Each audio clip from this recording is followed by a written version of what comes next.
Hello po kabayan, kumusta? Gusto ko lang pong i-share sa inyo ngayon kung paano makakuha kaagad ng permanent residence dito sa Canada. Kasi ako, madali lang ako nakakuha ng permanent residence dito. Last last 2 years ago, nakakuha ko ng permanent residence ko. Ito yung mga steps na sinulat ko kung paano madaling makakuha ng permanent residence dito sa Canada. Ito, number one, lipat ng province. Kasi ako dati, doon ako sa Ontario. Tapos, nung nagtatrabaho ako doon, kasi galing ako ng New Zealand eh. Nung nagka-lockdown, nagka-COVID, gusto ko gusto kong makasama yung pamilya ko, kaya nag-decide ako na lumipat dito sa Canada. Doon na naman ako napunta sa Ontario. Ang problema doon, mahirap makakuha ng permanent residence. Maghihintay ka pa ng 2 taon. At saka express entry pa ata yun. Napakahirap. Saka daming mga points na kailangang makuha. So, nag-research ako. Tapos nakita ko yung saang province yung pinaka mabilis na makakuha ng PR.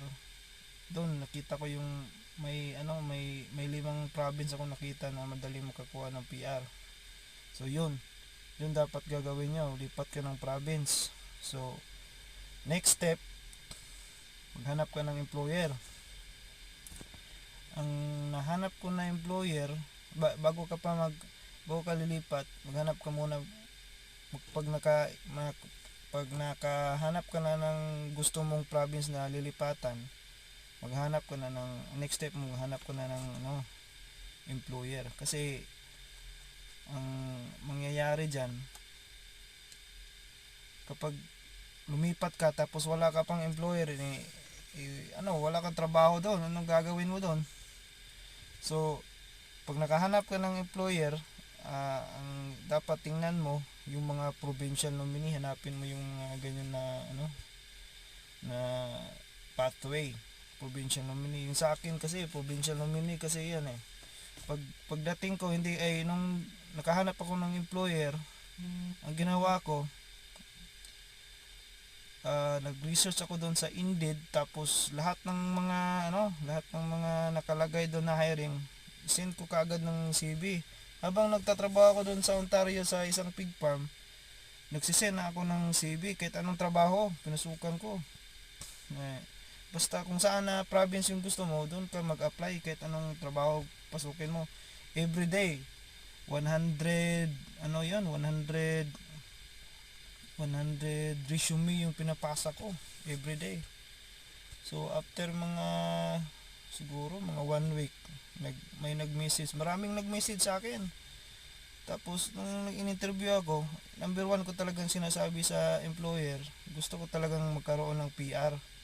Kasi ayoko nang marami pang babayaran. Gusto ko pag naka-PR na ako, siyempre wala nang babayaran na PR card ka na, hindi ka na magre-renew ng temporary work permit. So yun ang ginagawa ko. Sakto naman, may employer na, sige, akong bahala sa akong bahala sa PR mo. Ako ang magpa-process. May mga 3 employer ata yun, sila ang bahala mag-process sa Pero hinanap ko yung employer na libre yung house para sa malibre yung bahay ko. So yun, naghanap din ako ng agent sa province na yun. So yun, papasok ako. So after that, ako, habang pina-process yung provincial nominee ko, ang next step pala ito. Dapat magba-budget ka ng kahit 6 months bago ka lilipat. Kung kunwari may ka na employer, magba-budget ka ng 6 months para just in case kung baka may magka-aberya doon sa lilipatan mo, at least may 6 months ka pa na pagkain sa boarding house, yung mga ganyan. So may bala ka ba, hindi ka mano. So yun, nung nandito na ako, pinaprocess ko kaagad yung, kasi pag provincial nominee ka, pwede mo na rin i-apply yung pamilya mo eh. Ano na yun eh, parang pag provincial nominee, apply na kaagad yun ng permanent resident eh. Nung nandito ako, naka-apply kaagad ako ng permanent resident. So, after 8 months, na-approve naman. Tawa ng Diyos, yun.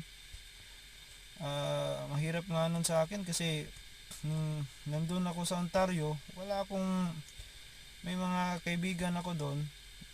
Doon ko lang rin nakilala. Tapos yun, bumili kaagad ako ng sasakyan. First time po nag-drive dito sa Canada, nag-land trip ako galing Ontario. Hirap, hirap. Ikaw lang mag-isa mag-drive. Papunta dito sa Manitoba, Saskatchewan, sa Alberta. Ito yung mga province na magandang, madaling makakuha ng PR eh. Yung tatlong na yan, tsaka yung Prince Edward Island, yung mga Atlantic anong tawag dyan, parang Atlantic nominee yata yun. Nakalimutan ko yung pangalan na yun. So yun lang dapat gagawin nyo.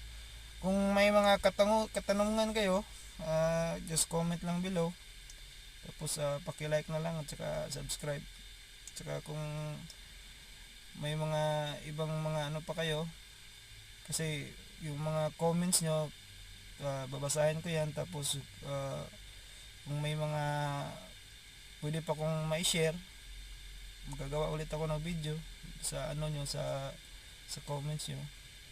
So salamat po, next time po, bye bye.